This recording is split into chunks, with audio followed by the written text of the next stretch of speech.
Hello all, welcome to part 9 of the Assembly Language Primer for Hacker video series.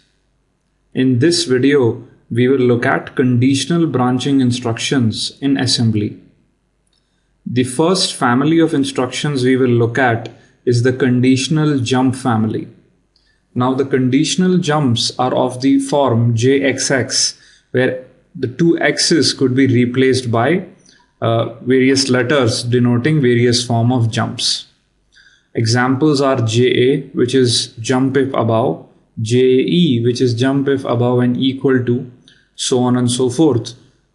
Specifically, we would like to note the JZ and JNZ, which is jump if zero flag is set and jump if zero flag is not set. So exactly how do these conditional jumps work? Well, basically, whether a conditional jump is going to happen or not is dictated by the state of the various flags in the E flags register, namely the zero flag, the parity flag, the overflow flag, the sign flag, and the carry flag. So what happens is that while various instructions are executing in an assembly language program, the processor sets many of these flags appropriately based on the result of those operations. Now, a programmer could use these flags in order to infer what happened in the previous instruction and then go ahead and take a decision and go ahead and conditionally branch out or jump to a separate instruction. So conditional branching is very, very important in programming simply because this is what typically allows programs to take decisions based on various events which are happening. A point I'd like you to note is that conditional jumps only support the short and near jumps. Far jumps are not supported.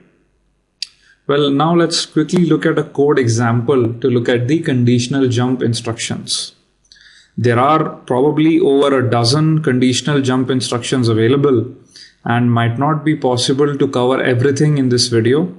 What we shall do is we will pick up a single pair of conditional jumps, which is JZ and JNZ, and then demonstrate how conditional jumps can be used. It is left as an exercise to the user to look at other conditional jump statements which are available and try and code their own examples. So now let's look at some example code on understanding these instructions better.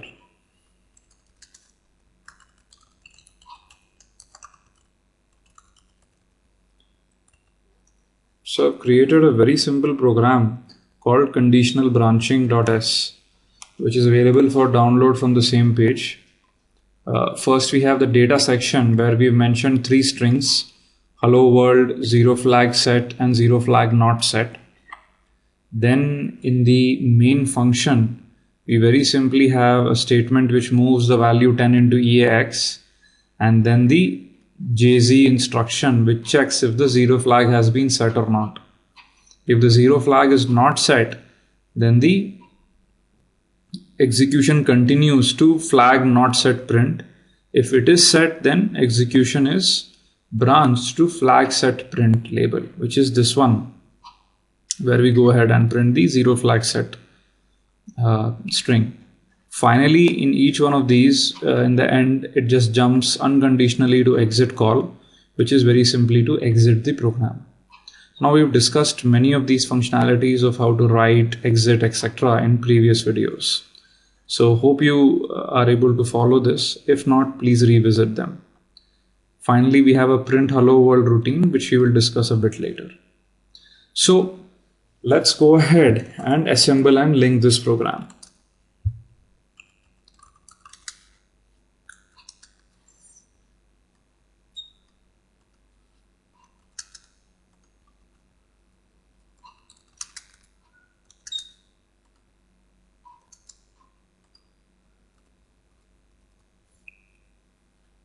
Right, and let's execute it.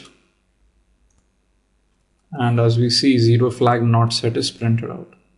Let's load the program into GDB to look at it in more detail.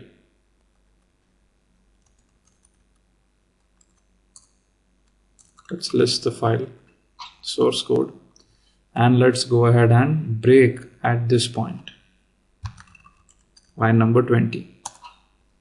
Let's run the program now. You notice the program has hit the breakpoint. Let's look at the registers. And if we notice the E flags register, which is what we are interested in, the 0 flag currently is not set. Right? If it was set, we would see the ZF initials in the E flags register. So now let's go ahead and run this next instruction by stepping. Let's look at the flags again. As we can notice, the 0 flag is not set because of the move instruction. Hence, the next instruction, which is jump on 0 flag being set to flag set print, will of course not change the control of the program. Instead, the program will just move on to the next instruction. So let's step, and if we notice, it's gone to the next instruction, which is at line number 24. Basically the flag not set print, right? And let's go ahead, continue, and we'll see that the 0 flag is not set gets printed and the program exits gracefully. Now let's actually quit GDB, go back to our source code and add something which will go ahead and set the 0 flag. So let's say one of the instructions which we will use increasingly while creating our exploits, etc., is the XOR instruction.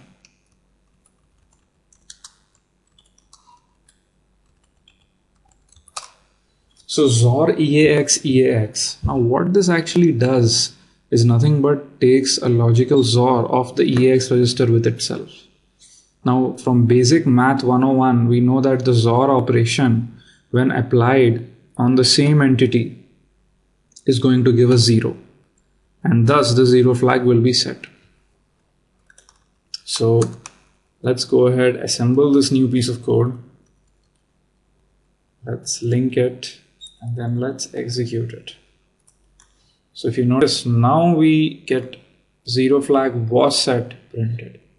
Let's see how this is working internally by loading up the program in GDB. Let's go ahead, set a breakpoint again for line number 20.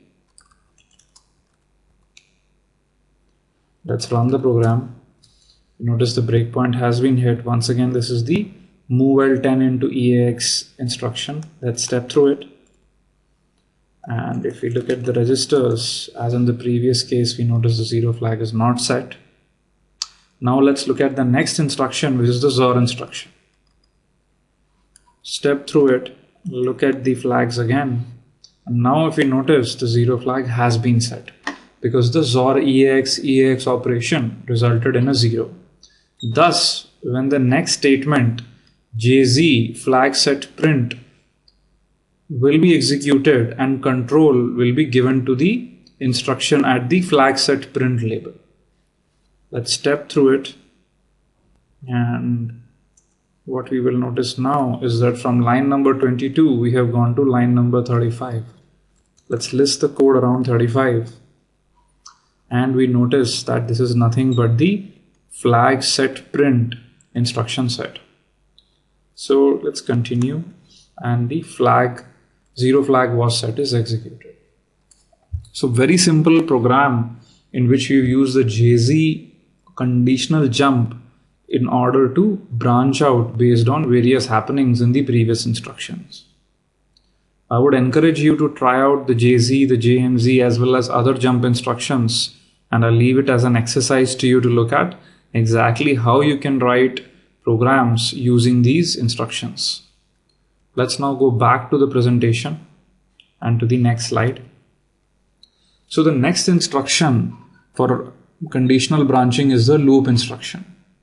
Now this is very interesting simply because the loop instruction allows us to conduct or actually execute a set of instructions for a predetermined number of times.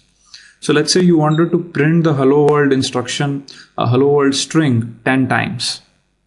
The way to do it with the loop instruction is load the value 10 into the ECX register. Now, the loop instruction is strongly coupled with the ECX register. In the sense, the loop instruction automatically decrements the value of ECX after completing every individual loop. Now, because of this, the number of times we want that set of instructions to be executed is stored within ECX. So a sample usage could be that you load the number 10 into the ECX register, and this is actually the number of times you want to loop the instructions. Then you go ahead, add a label at the beginning of the instruction through which you want to loop, and then go ahead, write that set of instructions which you want to loop over and over again, and then finally call the loop instruction, giving it the label of the starting point of that entire instruction set. So it's very simple. Let's go back and look at the code as to how we can do it. So let's scroll down now and let's look at the print hello world label. So if you notice, the first thing we've done is move the value 10 into the ECX register. This is the number of times we want to go ahead and print the hello world instruction. Then we have a label which says print 10 times, after which we have the push L ECX instruction. This pushes the current value of ECX onto the stack. And then this, as you can easily recognize, is nothing but the write instruction for the hello world string, right? After this, we go ahead and pop the value on the stack back to ECX. Now, I think you guys are pretty familiar with this part where we actually write hello world onto std out. But you must be wondering, why is the push and the pop instruction here? Now, if you closely look at the write instruction, when you call the write syscall, the address of the hello world string needs to be loaded into ECX. Now the loop instruction looks at the ECX register and then decrements it and continues the loop. Now we originally loaded the value 10 onto ECX. However, when write is being executed, this value is going to be overwritten by the address of the hello world string. Now this is really not acceptable, because in this case your entire program will just go haywire and probably you will be looping indefinitely. So in order to not fall into that trap, what we need to do is save the value of ECX before we use the ECX register for any other purpose. Once that purpose is over, we go ahead and restore the original value of ECX, right? So this very simple piece of code illustrates the loop instruction. After popping the value of ECX back from the stack, we go ahead, use the loop instruction and giving it the starting point of the label, which is print 10 times, right? Finally, after 10 times the hello world string has been printed, we go ahead and exit the program by jumping unconditionally into the exit call label.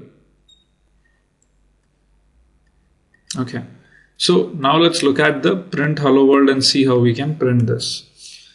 Let's go up here and let's go ahead and change this to print hello world.